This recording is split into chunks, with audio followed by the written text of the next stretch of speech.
तीन भुवन में सार वीतराग विज्ञानता शिव स्वरूप शिवकार नमः त्रियोग समारिके।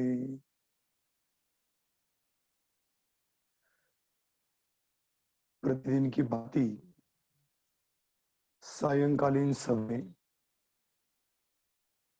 हम इस त्रिलोक के बारे में अधोलोक का वर्णन सुन रहे हैं और अधोलोक में भवनवासी देवों की चर्चा अपनी चल रही है। इन भवनवासी देवों के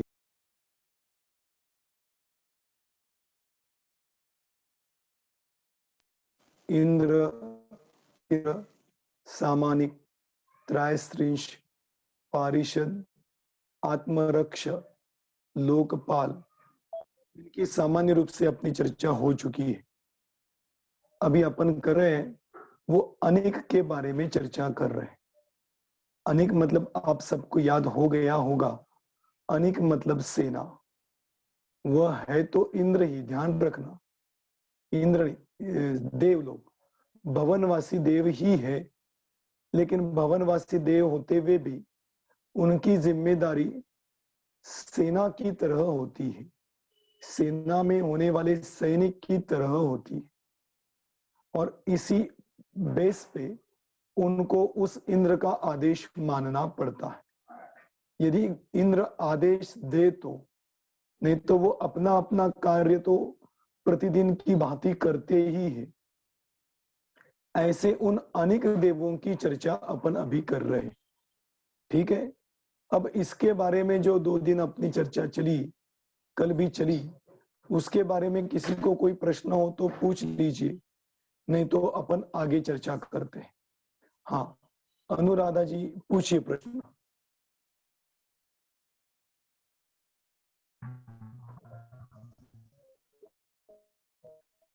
जय पंडित जी। हेलो, जय जय। हाँ जय जी। हाँ जिनेन्द्र, जय जिनेन्द्र। हाँ हाँ, ये हाँ, अभी आपको पंचम आवाज आ काल रही मेरी? में देव क्या? हाँ जय जिनेन्द्र। जी जी आ रही है। ये हाँ, देव क्या मिथ्या दृष्टि होते हैं? कौन से? देव जो है क्या मिथ्या दृष्टि होते हैं? कहा के आपकी आवाज कट रही, इसलिए क्लियर प्रश्न नहीं समझ में आ रहा। जी, भवनात्रिक, हाँ, भवनत्रिक, हाँ। भवनवासी देव के जी, ये मिथ्या दृष्टि होते हैं क्या? नहीं, सभी मिथ्या दृष्टि नहीं होते, सभी मिथ्या दृष्टि नहीं होते हैं। उसमें सम्यक दृष्टि भी होते हैं और मिथ्या दृष्टि भी होते हैं। वो उल्लेख आप उस हिसाब से ले रहे हैं कि सम्यक दृष्टि भवनत्रिक में नहीं जन्मता है, तो उस हिसाब से आप चर्चा कर रहे हैं ना। मेरी आवाज आ रही ना आपको अनुराधा जी? शायद वो डिस्कनेक्ट हो गई थी, वापस ज्वाइन हो गई। हाँ ठीक है, चलिए तब तक मैं उस हिसाब से बताता हूं कि सम्यक दृष्टि भवनत्रिक में जन्म नहीं लेते। वो सम्यक दर्शन के महिमावाचक छड़ाला में श्लोक है ना, उसमें वो सब चर्चा आती है कि यदि सम्यक दृष्टि हो तो भवनत्रिक में जन्म नहीं लेता है। तो वो इसलिए है क्योंकि भवनत्रिक, उसमें तो भवनवासी और व्यंतर, यह देवों की श्रेणी तो हीन ही मानी गई। उसके बाद नंबर आता है ज्योतिष का। अब सबसे बढ़िया है वह तो वैमानिकों में भी 16 स्वर्गों के ऊपर के जो देव है वो तो सर्वोत्कृष्ट है ही। जो 7वें स्वर्ग के जो देव है, जो ब्रह्मचारी होते हैं, उनकी चर्चा पंचकल्याणक में भी आती है। जब तीर्थंकरों को वैराग्य वगैरह आता है तो वहां पे वो देव आते हैं, बाल ब्रह्मचारी होते हैं, उनकी चर्चा आती है। और उसके बाद श्रेष्ठता की अपेक्षा 16 स्वर्गों के ऊपर के देवों को श्रेष्ठ माना गया है। तो ये मिथ्या दृष्टि ही सब जीव होते हैं। भवनवासी व्यंतर और ज्योतिष में ऐसी बात नहीं है, वहां सम्यक की उत्पत्ति हो सकती है, लेकिन पहले यदि सम्यक दृष्टि हो तो वह भवन त्रिक में नहीं जाता। आ गया समझ में? क्योंकि वह देवों की अपेक्षा हीन गति मानी गई। इसीलिए और भी अभी कल चर्चा करेंगे इसके बारे में कि भवनवासी देवों में कौन जीव उत्पन्न होते हैं, किस किस परिणाम वाले, सामान्य रूप से चर्चा की थी। इस तिलोय परिणति में इसकी विशेष रूप से चर्चा की गई। तो वो कौन कौन जीव जाते हैं, किस प्रकार के परिणाम वाले जीव वहां पर जाते हैं। नरकों की चर्चा तो अपन ने की थी, अब यहाँ पर भवनवासी देवों की भी चर्चा करने वाले हैं। वहां पर भी आपको पता चलेगा कि भवनवासी देव में उत्पन्न होने वाले जीवों के परिणाम किस प्रकार से, और ऐसे परिणामधारी भवनवासी बन जाते हैं। तो जाते समय तो सम्यक तो नहीं होगा, लेकिन वहां जाने के बाद यदि वो जीव पुरुषार्थ करेगा तो सम्यक को धारण कर सकता है। क्योंकि चारों गतियों में, नरक गति, देव गति, मनुष्य गति और तिर्यंश गति, किसी भी गति में सम्यक्त्व की उत्पत्ति में कोई बाधा नहीं, बजाय वह पुरुषार्थ ना करे। वो पुरुषार्थ करेगा तो चारों गतियों में सम्यक्त्व को धारण कर सकता है, इसमें कोई प्रॉब्लम नहीं। ठीक है, अभी और किसी को कोई प्रश्न है?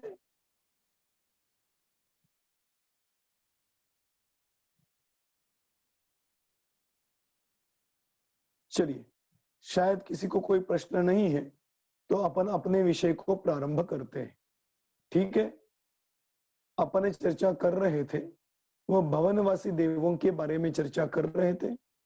भवनवासी देवों के अनेक देवों की चर्चा कल अपनी चल रही थी, और अनेक देवों की चर्चा करते हुए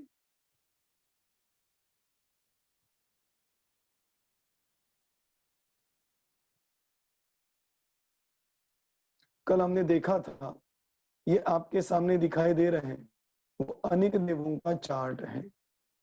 और इस अनेक देवों को आपको याद तो आया होगा, ये भैंस लिखा है, उसको संस्कृत में कहते हैं महिष। वहां पे आपको शब्द पढ़ने में आएगा महिष। तो ये महिष नाम के जो पहली सेना है, उस पहली सेना में 7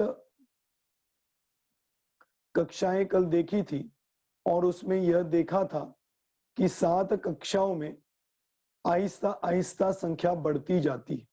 आहिस्ता आहिस्ता क्या, पहली कक्षा से दूसरी कक्षा में डायरेक्ट दुगने होंगे, दूसरे से तीसरे में दुगने होंगे, तीसरे से चौथे में दुगने होंगे। इस प्रकार से 7 कक्षाओं में दुगने दुगने होते जाते हैं। कल मैंने आपको होमवर्क दिया था, आज शायद आपने किया होगा, ऐसा मैं समझता हूं, क्योंकि कक्षा में बैठने वाले सब बड़े लोग हैं और वो थोड़े सिंसियर होते हैं, ऐसा मैं मानता हूं। क्योंकि आजकल सभी क्लासें ऑनलाइन चल रही है, और ऑनलाइन क्लासों में बच्चे तो क्लास में बैठे हुए दिखाई देते हैं, लेकिन पढ़ाई करते हुए तो दिखाई नहीं देते। वैसे मुझे नहीं लगता कि इस क्लास के हमारे स्टूडेंट ऐसे होंगे। तो आप सबने कैलकुलेशन तो किया होगा, वो क्या कैलकुलेशन है मैं आपको यहां पर दिखाने जा रहा हूं। देखिए, आपके सामने दिखाई दे रहा होगा, ये आपके सामने कैलकुलेशन है, दिखाई तो दे रहा है ना आंकड़े? देखिए,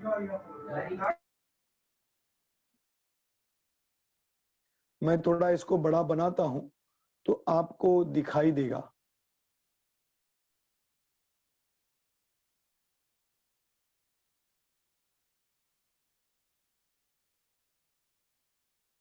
शायद मेरे अंदाज से आपको अभी दिखाई देगा।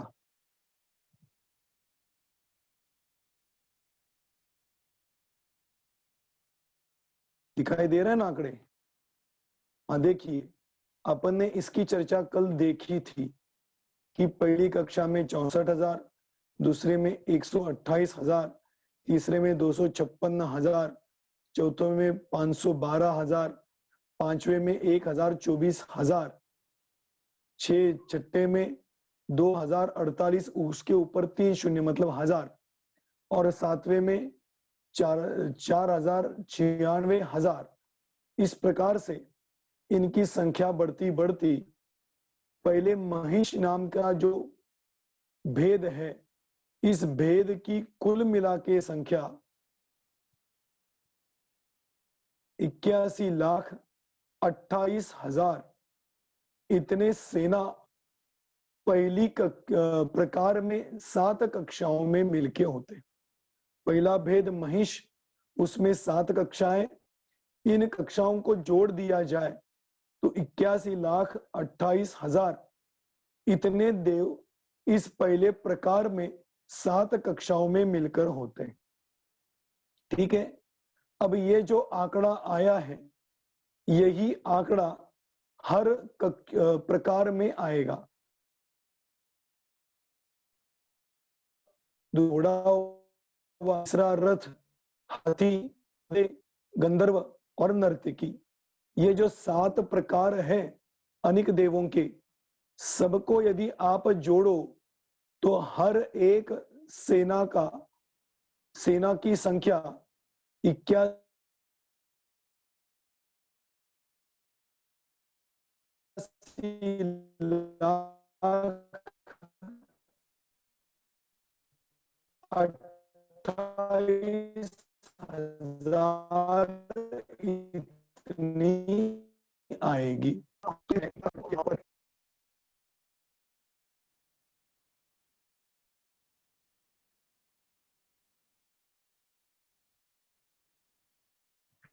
रेड करके है, आपको दिखाई देता होगा। 5,68,96,000।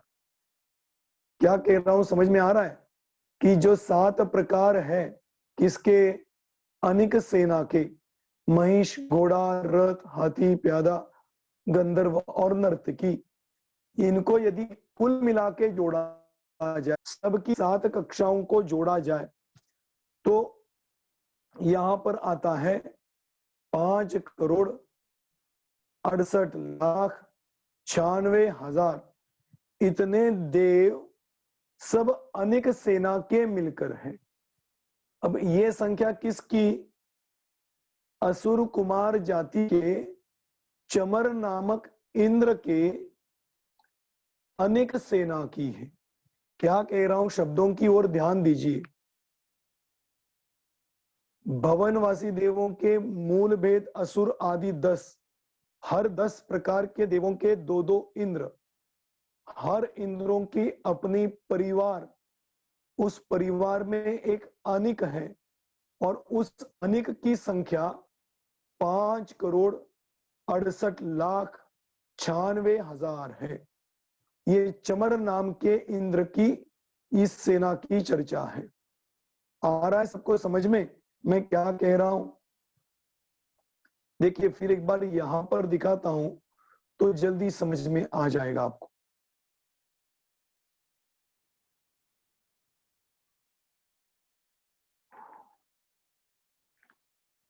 अब देखिए मैं ये संख्या कितनी बता रहा हूं, ये 7 कक्षाएं और ये 7 भेद, इन सबको जोड़ा जाए तो 5,68,96,000 इतने पूरी की पूरी सेना है। लेकिन ये पूरी की पूरी सेना में होने वाले जो देव हैं, इन देवों की चर्चा करते हुए ये देव असुर कुमार जाति का पहला इंद्र जो चमर है, इस चमर की सेना की संख्या है। ऐसे ही वैरोचन की भी संख्या आएगी। फिर नाग कुमार के 2 इंद्र, उनकी सेना की चर्चा आएगी। इस प्रकार से 10 प्रकार के 2-2 इंद्र मिलकर 20 इंद्र हुए। इस 20 इंद्रों की सेना की अलग अलग संख्या है। ये 20 इंद्रों में एक इंद्र की संख्या 5,68,96,000 है। एक इंद्र की, अभी तो 19 इंद्र बचे हुए हैं, इनकी भी संख्याएं इस प्रकार से हैं। तो आप कल्पना लगा सकते हो कि स्वर्ग में कितनी आबादी होगी। हम मनुष्य की आबादी देखते हैं और देवों की आबादी तो हमारे से कई गुना ज्यादा है, और इस प्रकार के वो देव हर इंद्र के अंडर में होते हैं। आ गया समझ में? अब इसमें थोड़ा सा फर्क है, जो फर्क मैं आपको अभी समझाने जा रहा हूं। ये सब चर्चा अपने असुर कुमार जाति के चमर इंद्र के सेना की। अब दूसरे इंद्र की चर्चा करेंगे तो उसके दूसरा इंद्र मतलब 10 प्रकारों में दूसरा इंद्र, मतलब नाग कुमार जाति के देवों की चर्चा करेंगे। असुर कुमार के जो 2 भेद होंगे उसमें यही नाम पाए जाएंगे, लेकिन नाग कुमार के देवों की चर्चा करते हैं तो ये जो पहला भेद है महिष या भैंस, जो मैंने आपको कहा था, इसको छोड़ के बाकी के 6 प्रकार वैसे के वैसे होते हैं। सिर्फ पहला भेद चेंज हो जाता है। वो क्या है वो मैं आपको यहां बताने जा रहा हूं। देखिए, जब दूसरे नाग कुमार जाति के देवों की अनेकों की चर्चा करेंगे तो उसकी भी 7 प्रकार होते हैं, 7 कक्षाएं होती है। पहला जो प्रकार है, यहाँ पर महिष है या भैंस है, तो यहाँ पर उनका प्रकार है नाव। नाव मतलब जो जहाज वगैरह कहते हैं ना, पानी में तैरता है, वो नाव। तो पहला प्रकार है, फिर रथ, हाथी, वो सेम है, पहला प्रकार चेंज हो जाएगा। तीसरे भेद की ओर बढ़ेंगे तो उसका पहला भेद है गरुड़। चौथे में जाएंगे तो पहला भेद आएगा हाथी। पांचवें में जाएंगे तो भेद आएगा मगर, मगरमच्छ कहते हैं ना, वो वाला मगर। उसके आगे के देवों में जाएंगे तो आएगा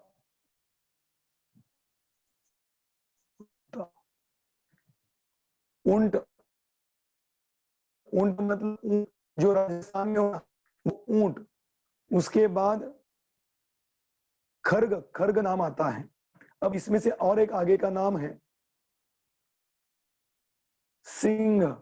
मतलब ये समझना कि ये जो पहले भेद अपन ने देखे थे, इनके नाम सिर्फ अलग हैं, बाकी प्रकार तो 7 और 7 कक्षाएं सेम हैं। अब दूसरा भेद क्या आता है यह भी समझ लीजिए। इसमें चमरेंद्र के तो पहली जो कक्षा है, उस पहली कक्षा में 64,000 देव, में पहली कक्षा में 60,000 पाए में।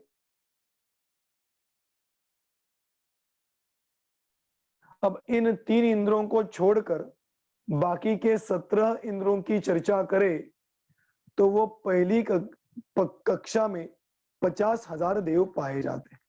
अब ये मैंने कल इसलिए इतना विस्तार नहीं लिया था क्योंकि ये प्रकार आपको समझ में आए, तो समझ में आया होगा तो अब ये बातें समझ में आएगी।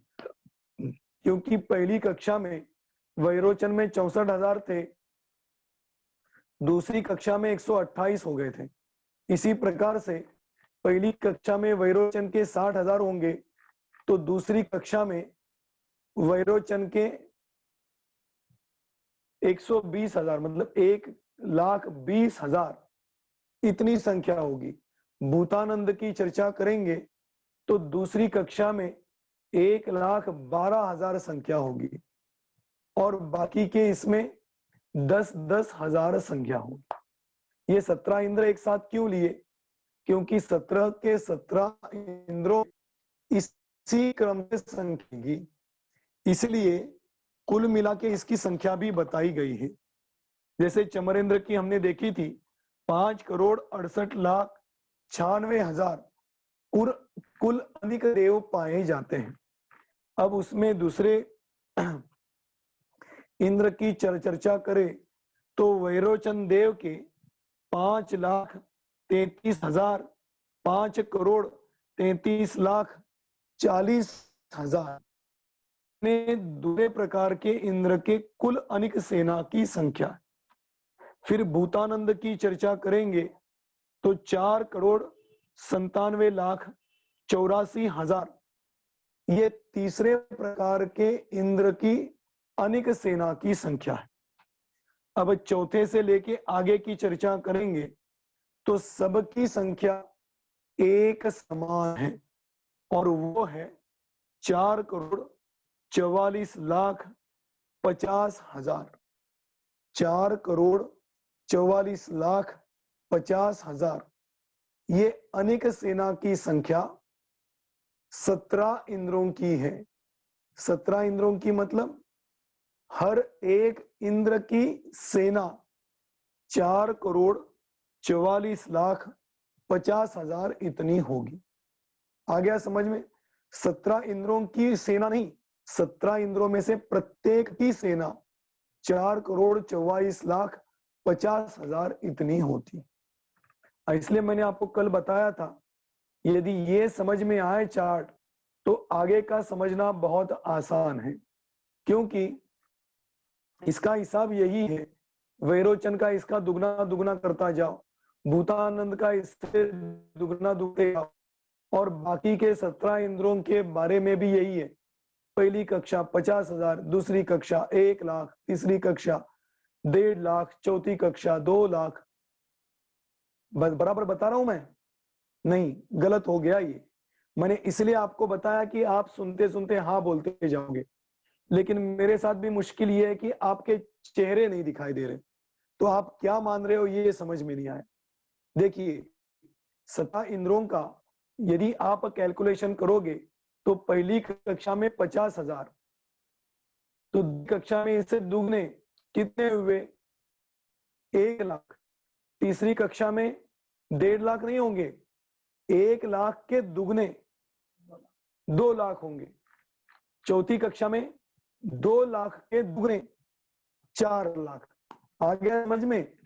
इस प्रकार से सबकी संख्या दुगनी दुगनी होती हुई पूरे अनिक सेना की 17 इंद्रों में से प्रत्येक इंद्र की कुल अनिक सेना की संख्या है 4,44,50,000।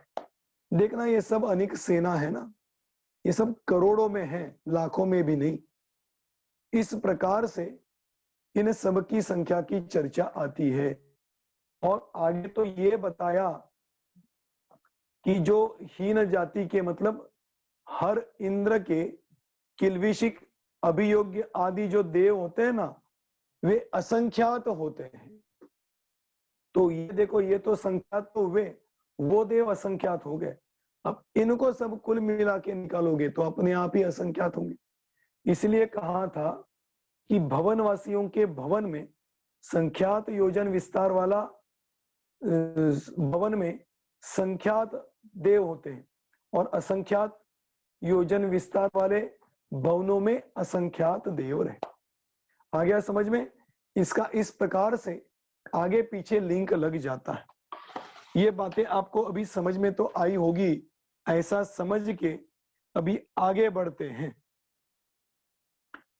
ठीक है, इस प्रकार से भवनवासियों की चर्चा कर रहे हैं। इसमें एक बात मैंने बीच में आप सबको बताई थी। क्या बताई थी? कि इसमें से 4 इंद्र ऐसे हैं जो एक दूसरे के साथ वैमनस्य धारण किए हुए होते हैं।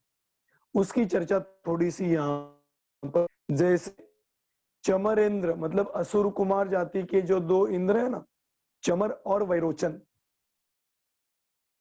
इस चमर और वैरोचन इंद्रों के चर्चा में जाए तो ये इंद्र, इनमें से चमर इंद्र सौधर्म इंद्र से द्वेष रखता है और सौधर्म इंद्र चमरेंद्र से द्वेष रखता है। उसके बाद वैरोचन इंद्र ईमान इंद्र द्वेषता है। मतलब विमान वासियों के पहले 2 इंद्र लो और भवन वासियों के पहले 2 इंद्र लो। विमान वासी में सौधर्म और ईशान, ये 2 इंद्र हैं, और भवनवासी में चमर और वैरोचन ये 2 इंद्र हैं। तो चमर इंद्र सौधर्म इंद्र से, वैरोचन इंद्र ईशान इंद्र से द्वेष रखता है। उसके बाद आगे बताया कि वेणु देव भूतानंद से और वेणुधारी धर्णानंद से ईर्ष्या करते हैं। वे एक दूसरे की विभूति को देखकर ईर्ष्या करते हैं। देखना, ईर्ष्या शब्द तो बहुत सामान्य लगता, लेकिन दूसरे को देखकर एक दूसरे के प्रति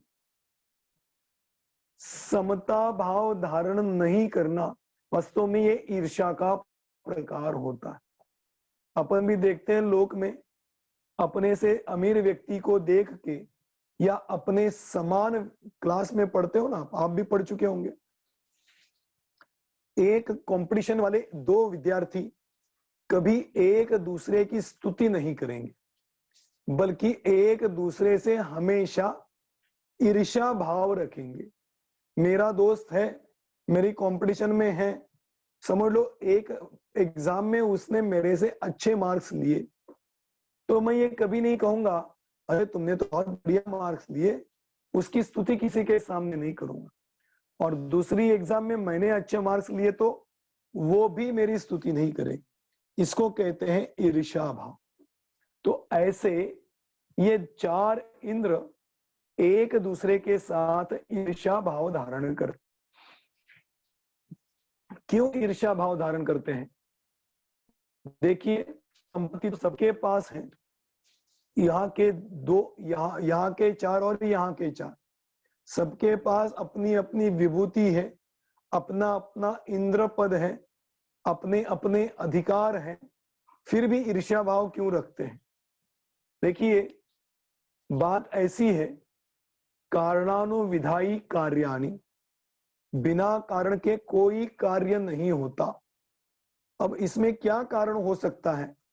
तो इसके लिए यदि हम न्याय ग्रंथों के आचार्यों की ओर जाते हैं तो इसका जवाब हमें मिल सकता है कि एक इंद्र दूसरे इंद्र के साथ ईर्ष्या भाव धारण इसलिए करता है क्योंकि पूर्व भाव में इन्होंने एक दूसरे के बारे में ईर्ष्या के परिणाम किए और वैसे ही कर्मों को बांधा।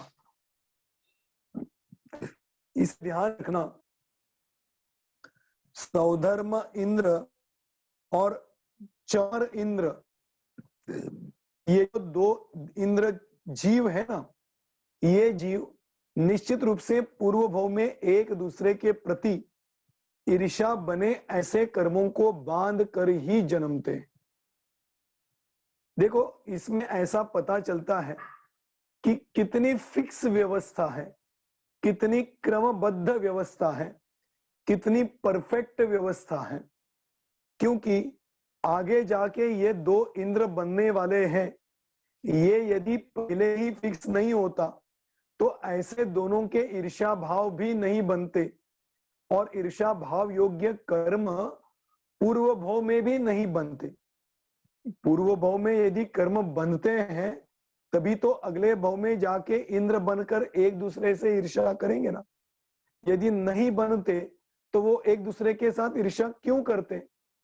मतलब पहले ही भाव में अगला इनका भाव इंद्रों का है, ये पहले ही फिक्स हो चुका है।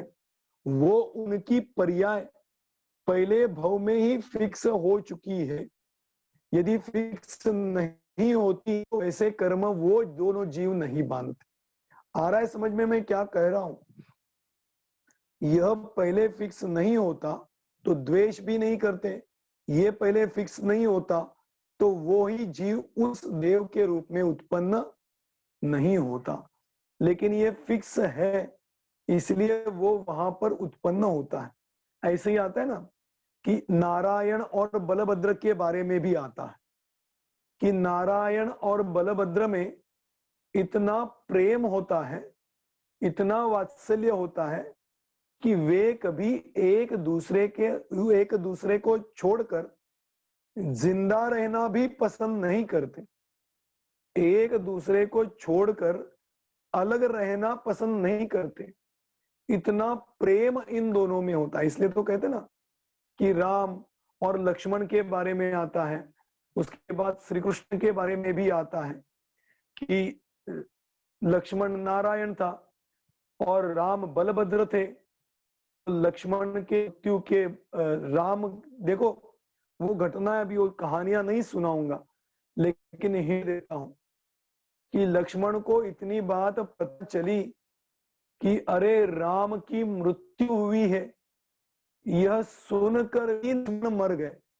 मात्र सुन के इतना प्रेम होता, और लक्ष्मण मर गए ये राम को पता चला तो राम पागल हो गए। और वो उसको, उठ भाई तुमको मैं ये देता हूं, तुमको वो देता हूं, ये खाना खिलाता हूं, हम यहाँ पे जाएंगे वहां पे जाएंगे। उसके शव के साथ राम बातें करने लग गए और कई दिन तक तो उसका शव अपने कंधे पे लेके घूमे। देखना ऐसा कैसे हुआ, क्योंकि उस भव में राम और लक्ष्मण मतलब बलभद्र और नारायण, इन दोनों के भवों में जाने वाले जीव पूर्व भव में ही ऐसा कर्म बांधते हैं कि उस भव में जाने के बाद एक दूसरे के प्रति अत्यंत प्रेम उमड़ आता है। आ गया समझ में? और ये प्रेम वगैरह भी कर्मों के उदय से ही होता है। जैसे द्वेष कर्म के उदय से होता है, जैसे क्रोध कर्म के उदय से होता है, वैसे एकाध व्यक्ति के प्रति प्रेम उमड़ आना ये भी पूर्वबद्ध कर्मों का ही फल हमें मिलता है। हमारे जीवन में भी देखते हैं ना, किसी व्यक्ति को देखने के बाद हमें ऐसा लगता है यार ये बहुत अच्छा व्यक्ति है, मतलब उसके प्रति सहजता से अच्छे भाव आते। और किसी व्यक्ति को देखते ही, जबकि वो कभी हमसे मिला नहीं, कभी उससे बात नहीं हुई, जिंदगी में इसके पहले कभी हमने उसका मुख नहीं देखा, फिर भी सहजता देखते हैं तो उसके प्रति अंतरंग में द्वेष आता है। क्यों? क्योंकि पूर्व भाव में हमने उस व्यक्ति के प्रति ऐसे ही कर्म बांधे हुए, इसलिए ऐसे भाव आते। इसी प्रकार से चमर और सुधर्म इंद्र, वैरोचन और ईशान इंद्र, इन दोनों जीवों ने पूर्व भाव में एक दूसरे के प्रति ऐसे कर्म बांधे कि उस कुल में उत्पन्न होने के बाद, उस इंद्र पद पर पहुंचने के बाद भी एक दूसरे के प्रति ईर्ष्या भाव होते। ऐसे ही यहां पर बताया था, वेणु भूतानंद के साथ और वेणुधारी धरणानंद के साथ एक दूसरे के प्रति ईर्ष्या भाव रखते। आ गया समझ में? ये प्रश्न उस समय भी पूछा था तो उसका विस्तार से मैंने यहाँ पर जवाब दिया। ऐसे इन इंद्रों के प्रति एक दूसरे के ईर्ष्या भाव होते हैं, फिर भी उन ईर्ष्या भावों को देखे बिना हम इंद्रों की विशेषताओं को, अच्छाइयों को देखें। अच्छाइयां क्या है वो अपन देख लेते हैं।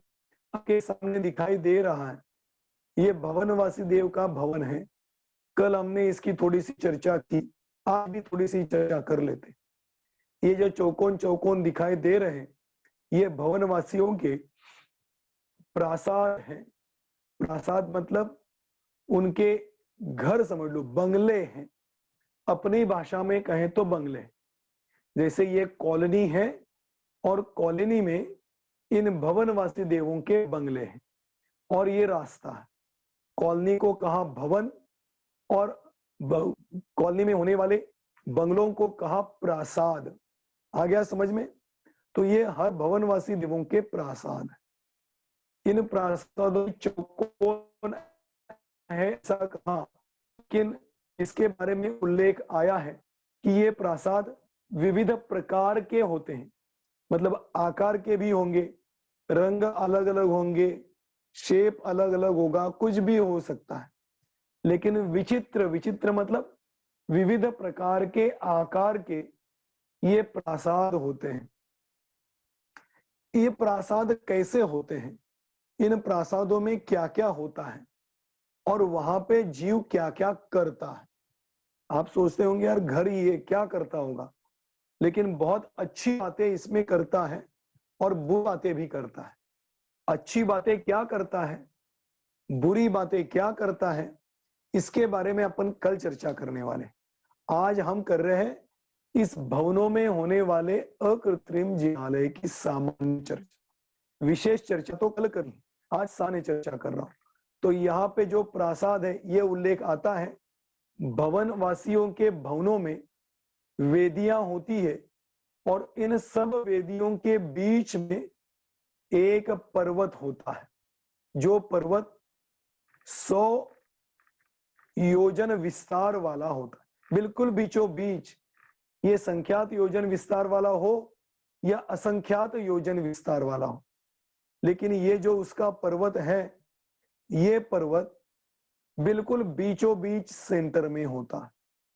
इस पर्वत की ऊंचाई 100 योजन ऊंचा होता है।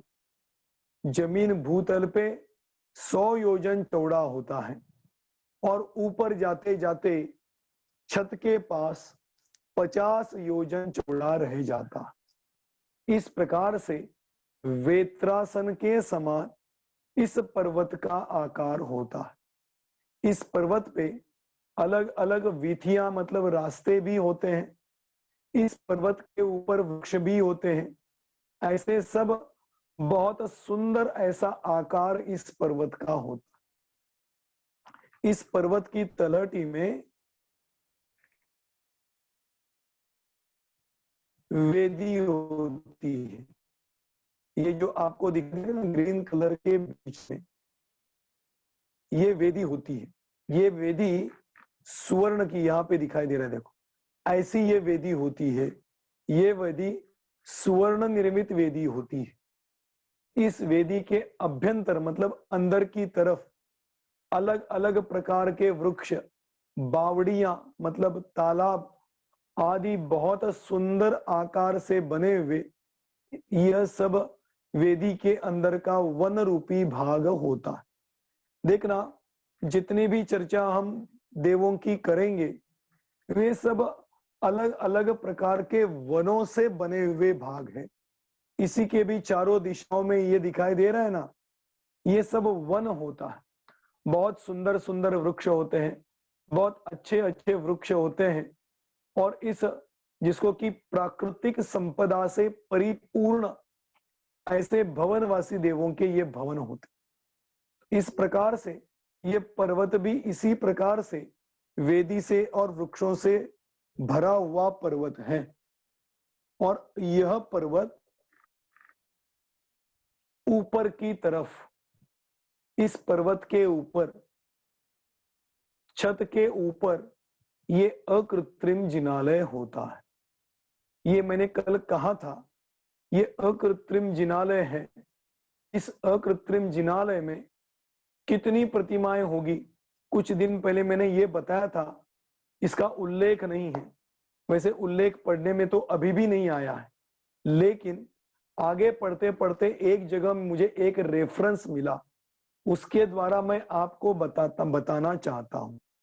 इस अकृत्रिम जिनालय में जो देवछंद, देवछंद मतलब वेदी, उस वेदी की चर्चा करते हुए ऐसा उल्लेख आया कि भगवंतों की प्रतिमा होती है और वेदी के ऊपर 108 अष्टमंगल होते हैं।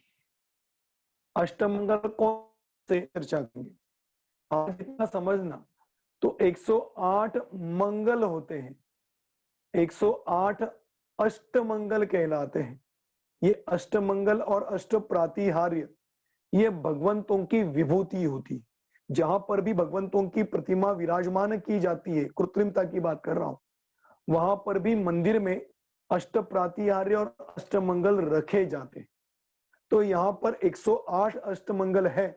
इससे सिद्ध होता है कि यहाँ पर 108 प्रतिमाएं होनी चाहिए। आ गया समझ में? इस प्रकार से 108 प्रतिमा वाला बहुत ही सुंदर अप्रतिम ऐसा अकृत्रिम जिनालय इन भवनवासी देवों के बिल्कुल बीच में होने वाले 100 योजन पर्वत के ऊपर होता है। ऐसा यह भवनवासी देवों के भवनों की चर्चा है। आज हम यही रुकते हैं, इन भवनों की, उनके प्रासादों की और अकृत्रिम जिनालयों की चर्चा करेंगे। और भी बहुत अच्छी अच्छी चर्चा है, वो भी चर्चा अपन कल करते हैं। आज का समय हो चुका, अपन यही रुकते हैं।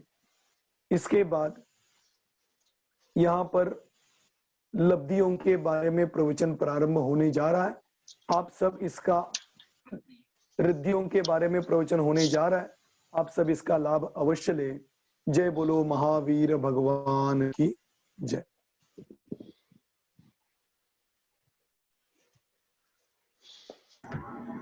जय जिनेंद्र। अरुण जी भाई साहब, मेरी आवाज आ रही है? हाँ हाँ आ रही है। जी, जय जिनेंद्र, प्रारंभ कर सकते हैं। हाँ, नमो